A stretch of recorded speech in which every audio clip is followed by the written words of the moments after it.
Minister గారు. అధ్యక్ష, గౌరవ సభ్యులు విష్ణుకుమార్ రాజు గారు, పార్థసారథి గారు, ఈశ్వరరావు గారు లేవనెత్తిన పలు అంశాల గురించి కొంచెం వివరణ ఇవ్వాల్సిన సందర్భం అధ్యక్ష. ఎందుకంటే ప్రభుత్వం ఎప్పుడు కూడా పేద కుటుంబాలని ఆదుకోవాలి, రాష్ట్రంలో మేము చేస్తున్న సంక్షేమ కార్యక్రమాల ద్వారా ఎక్కువ మందికి మన అర్హత కలిగే విధంగా ఒక అండగా నిలబడాలి, ఒక భరోసా కల్పించే విధంగా ముందుకెళ్లాలని మా కూటమి ప్రభుత్వం ఎప్పుడు కూడా ఆలోచిస్తూనే ఉంది అధ్యక్ష. కానీ కొన్ని నిబంధనలు కేంద్ర ప్రభుత్వం కానివ్వండి, గౌరవ సుప్రీంకోర్టు కానివ్వండి ఎప్పటికప్పుడు అందిస్తూనే ఉన్నాయి. అందులో భాగంగా అసలు ఉన్న రేషన్ కార్డుల గురించి సంఖ్య ఇందాక గౌరవ సభ్యులు ఈశ్వరరావు గారు చెప్పారు.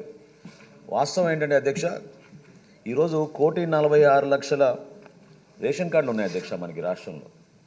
అంటే దాదాపు 4,20,00,44,000 మందికి మనకి బీపీఎల్ రేషన్ కార్డ్స్ అందించడం జరిగింది అధ్యక్ష. అంటే దాదాపు 91% జనాభాకి మనం రేషన్ కార్డ్స్ అందిస్తున్నాం అధ్యక్ష.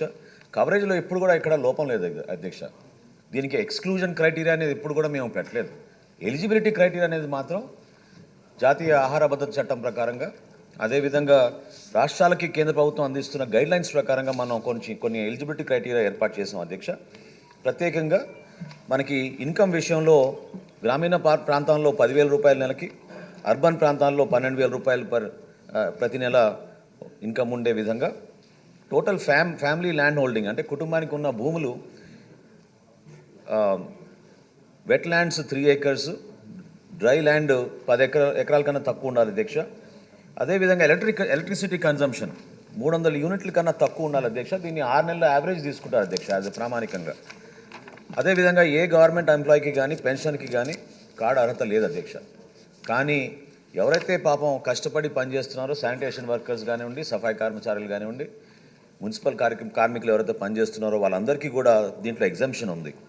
అదేవిధంగా 4 వీలర్స్ విషయంలో వీళ్ళకి 4 వీలర్స్ ఉంటే ఖచ్చితంగా వాళ్ళకి ఆ ఎలిజిబిలిటీ క్రైటీరియాలో వాళ్ళకి అర్హత లేదు అధ్యక్ష.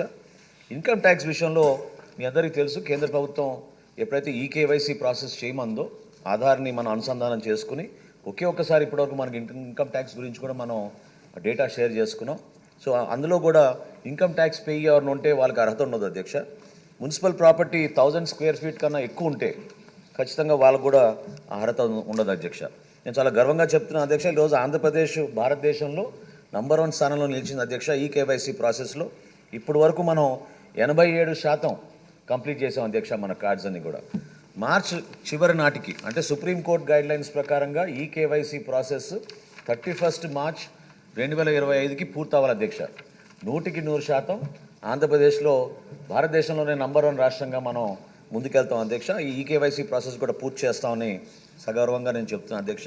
అయితే ఇంత గౌరవ సభ్యులు అన్నట్టు విడో పెన్షన్స్ గురించి లేదా ఆరోగ్యశ్రీ గురించి కొంతమంది ఇబ్బంది పడుతున్నారని, బేసికల్గా ఇది నేను ఇందాక అన్నట్టు ఎక్స్క్లూజన్ క్రైటీరియా ఏం లేదు అధ్యక్ష. Any application is based on unit purpose. అంటే ఒక ఫ్యామిలీ ఒక యూనిట్గా తీసుకున్నా మళ్ళీ దాంట్లో ఎంతమంది కుటుంబ సభ్యులు ఉంటారో వాళ్ళందరినీ కూడా మనం బేస్ చేసుకుని మనం ఈ రోజున రాష్ట్ర వ్యాప్తంగా, అందుకే ఇందాక అన్నది అధ్యక్ష, 1,46,00,000 రేషన్ కార్డులకు గాను 4,26,44,000 మందికి మనం అర్హత కలిగించాం అధ్యక్ష.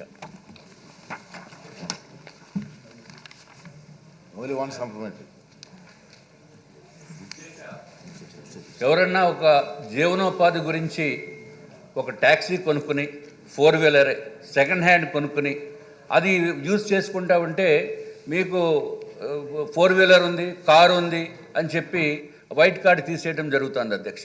అట్లాగే ఏదన్నా చిన్న వ్యాపారం చేసుకుందామని చెప్పి ఒక యంగ్ ఎంటర్ప్రినర్ అతనికి బీపీఎల్లో ఉన్నప్పటికీ కూడా చేసుకుందామని అంటే వాళ్ళకి ఇన్కమ్ ట్యాక్స్ రిటర్న్ వేస్తేనే కానీ వాళ్ళకి లోన్ ఇచ్చే పరిస్థితి లేదు అధ్యక్ష బ్యాంక్స్ వారు. అందుకని నిల్ ఇన్కమ్ ట్యాక్స్ రిటర్న్ వేసినప్పటికీ కూడా నువ్వు ఆల్రెడీ ఇన్కమ్ ట్యాక్స్ ఎస్ఎస్సి అని చెప్పి ఈ వైట్ కార్డు నుంచి తొలగించడం జరుగుతుంది అధ్యక్ష. ఇది కూడా మంత్రివర్యులు దృష్టిలో పెట్టుకుని దానికి ఏ విధమైన చర్యలు తీసుకోవాలా అనేది తమ ద్వారా నేను కోరుకుంటున్నాను అధ్యక్ష.